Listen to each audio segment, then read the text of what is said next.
Kamusta mga kabasketballista?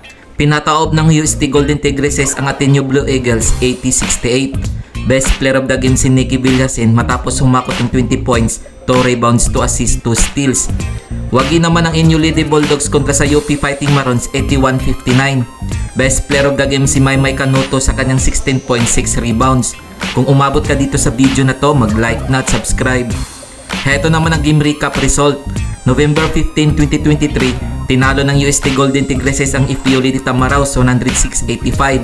Tinanghal na best player of the game si Bridget Santos sa kanyang 20 points, 4 rebounds, 7 assists, 6 steals. Panalo naman ng DLSU Lady Green Archers kontra sa Ateneo Blue Eagles 67-61. Best player of the game si Bernice Paraíso sa kanyang 15 points, 4 rebounds. Tinalo din ng UP Fighting Marons ang UE Lady Warriors 70-55. Best player of the game si Akri Samao sa kanyang 13 points, 6 rebounds, 3 steals. Panalo din ng inyo Lady Bulldogs kontra sa Adamson Lady Falcons 76-61. Best player of the game si Camille Clarin sa kanyang 15 points, 2 rebounds. Heto ang mga huling laro ngayong November 19, 2023 na gaganapin sa Mall of Asia Arena.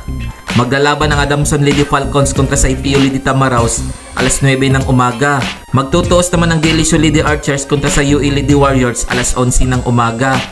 Heto ang team standings as of November 18, 2023. NU Lady Bulldogs 13 wins, 1 loss. UST Golden Tigresses 11 wins, 3 losses. UP Fighting Marons 10 wins, 4 losses. Ateneo Blue Eagles 8 wins, 6 losses. DLSU Lady Archers 6 wins, 7 losses. FEU Lady Tamaraos 3 wins, 10 losses. Adamson Lady Falcons 3 wins, 10 losses. UA Lady Warriors 0 wins, 13 losses. Kung nagustuhan mo ang video na to, mag-like na at subscribe.